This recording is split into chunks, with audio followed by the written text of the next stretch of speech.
आज आपके लिए लेकर आया हूँ रश्मि प्रकाश जी की लिखी हुई कहानी सासू माँ, क्या आप माफ कर पाएंगी? माँ जी, आप सच में चाची जी के घर जा रही हैं?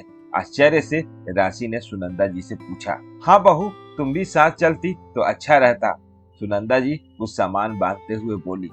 आप कहती हैं तो चलती हूँ, पर माँ सच सच बताइए, आप चाची जी को माफ कर पाएंगी? राशि अभी भी असमंजस की स्थिति में थी।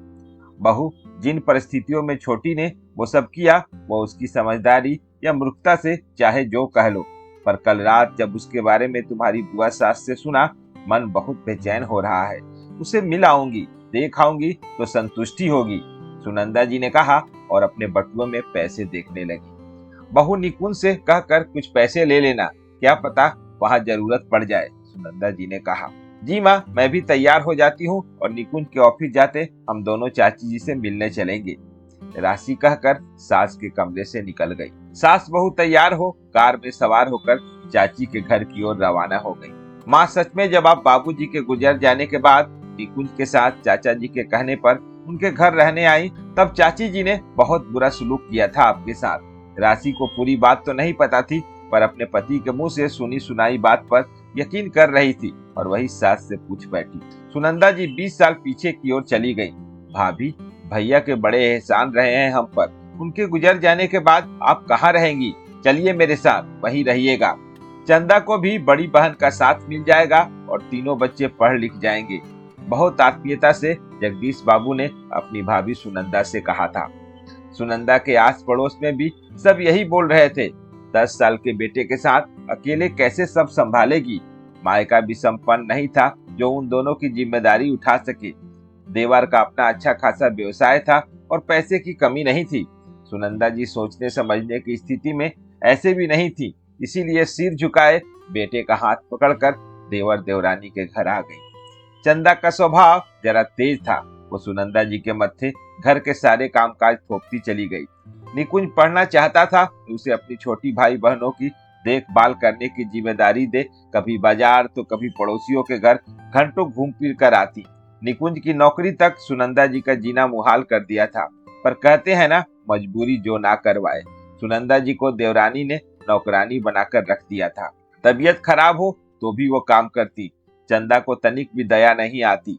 ऐसे में निकुंज कभी कभी कह उठता था, माँ कब तक ये सब बर्दाश्त करेंगे? बस बेटा, तेरी नौकरी लगने दे, सुनंदा जी बेटे को समझा देती।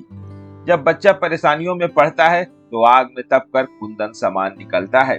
निकुंज ने मेहनत कर अच्छी नौकरी पाली, अब उसे दूसरे शहर जाकर नौकरी करनी थी।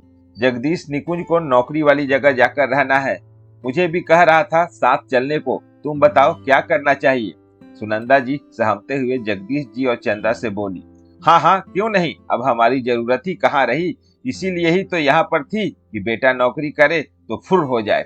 अब आपके जाने के बाद ये सब काम कौन करेगा, जरा बताइए, बस मतलब के लिए यहाँ पर थी आप तो, चंदा ने मुंह चमकाते हुए कहा। तुम्हें तकलीफ होगी तो नहीं जाऊंगी चंदा, आज निकुंज काबिल बना है तो तुम सबके एहसान के तले, नहीं तो हमारी जिंदगी कहाँ ले जाती हम भी नहीं जानते। तुम हो तो सब कुछ है, नहीं तो कुछ भी नहीं, सुनंदा जी ने कहा और वहीं रुक गई। निकुंज के जाने के बाद चंदा अपने घर और बच्चों से लापरवाह हो गई थी। वो सच संवर कर बस घर से बाहर समय व्यतीत करने लगी। सुनंदा जी बेटे के बारे में सोच सोच के हलकान हो रही थी, कैसे रहता होगा, क्या खाता होगा। एक दिन वो भूखी प्यासी काम किए जा रही थी कि चक्कर खाकर गिर गई और उनके हाथ से एक कीमती डिनर सेट गिरकर टूट गया। चंदा ने सुनंदा जी को ताने मारने का कोई मौका जाने न दिया। टूटा टुकड़ा उनके हाथ में चुभ गया, पर चंदा को इसकी परवाह तक ना हुई। उस दिन रविवार था, निकुंज घर आने वाला था, पर कब आएगा ये तय नहीं था। दरवाजे पर खड़ा हो निकुंज ये सब देख रहा था। उससे ये सब अब बर्दाश्त नहीं हुआ। जब से यहाँ आया था चाची के 100 तानों को माँ की वजह से बर्दाश्त करता जा रहा था, पर आज माँ की इस हालत में भी चाची का बोलना उसे चुभ गया। चाचा जी, मैं माँ को ले जा रहा हूँ, बहुत एहसान है आपका हम पर, कभी जरूरत हो तो कहिएगा। निकुंज की बात सुन जगदीश जी कुछ कह ना पाए, क्योंकि चंदा की ज्यादतियां हद से ज्यादा बढ़ती जा रही थी। हाँ हाँ ले जाओ, अब किसी काम की थोड़ी ना है, सामान तोड़ फोड़ कर नुकसान ही तो करती हमारा, अब हमें अपनी शक्ल कभी नहीं दिखाना, कहते हुए उन्हें बाहर निकाल मुंह पर दरवाजा लगा दिया। उनके बाद निकुंज ने माँ के कहने पर एक जमीन ले उस शहर में छोटा सा घर बना लिया। रहता वह जहाँ नौकरी करता था, पर बीच बीच में यहाँ माँ के साथ आते जाते रहता। परिवार के ज्यादा सदस्य यहीं आसपास रहते तो सुनंदा जी को अच्छा लगता था, पर चंदा के घर से नाता टूट चुका था। चंदा के दोनों बेटों की बहुएं भी चंदा से बढ़कर निकली। जगदीश जी के देहांत के बाद चंदा की हालत बदतर कर दी थी। वो बीमार रहने लगी, इतना कि अब जब तक की स्थिति आ गई थी। यही बात तो उनको सबसे छोटी ननद ने उन्हें बताई और वो चंदा से मिलने को बेचैन हो गई। जो भी था बुरे समय में रखा तो उसने ही ना, ये एहसान तो रहेगा उसका। माँ, चाची का घर आ गया, उतरिए। राशि की आवाज सुन सुनंदा जी आज फिर उस घर के चौखट पर खड़ी थी, जहाँ मुंह पर चंदा ने दरवाजा बंद किया था। चंदा की दोनों बहुएं ने सुनंदा के पैर छूकर स्वागत किया। सच है, दूसरे की सास अच्छी लगती। सुनंदा जी चंदा के कमरे की ओर बढ़ने लगी तो एक बहू ने कहा, माँ पिछले कमरे में रहती हैं। सुनकर सुनंदा जी भक रह गई।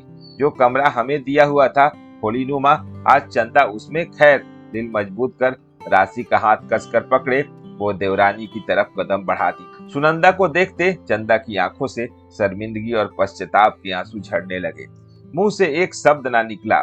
चुप हो जाओ चंदा, मेरे दिल में तुम्हारे लिए कोई मैल नहीं है, सुनंदा जी भी रोते हुए बोली।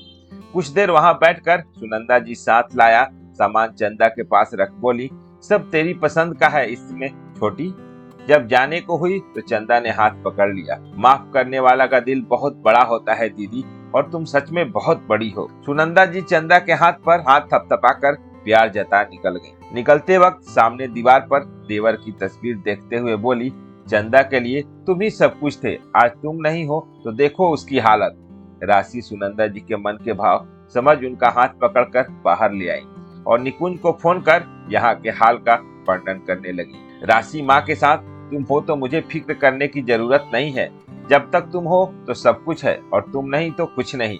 निकुंज एक लंबी सांस लेकर बोला। ये क्या कह रहे हो निकुंज? राशि आश्चर्य से पूछी। यार, जीवन साथी के बिना जीवन देखा है, इसीलिए कह रहा हूँ, निकुंज ने कहा। राशि सोचने लगी, सच में जीवन में एक के बिना कहाँ कुछ सही रह पाता है। दोस्तों, जीवन में कई तरह के लोग मिलते हैं, कई तरह की विषम परिस्थितियों का सामना करना पड़ता है। जीवन में अच्छे लोग मिल जाएं तो वाह वाह, नहीं तो हाय हाय। हमारा व्यवहार हमारे ऊपर ही लौट कर आता है, ये सोचकर ही व्यवहार करें, क्योंकि माफी मांग लेने से ना दुख कम होता ना दर्द। आप इस बारे में क्या सोचते हैं, कमेंट बॉक्स में जरूर बताएं। तो उम्मीद है आपको ये कहानी जरूर पसंद आई होगी। मिलते हैं एक और नई कहानी के साथ, तब तक अपने दोस्त को दीजिए इजाजत। धन्यवाद।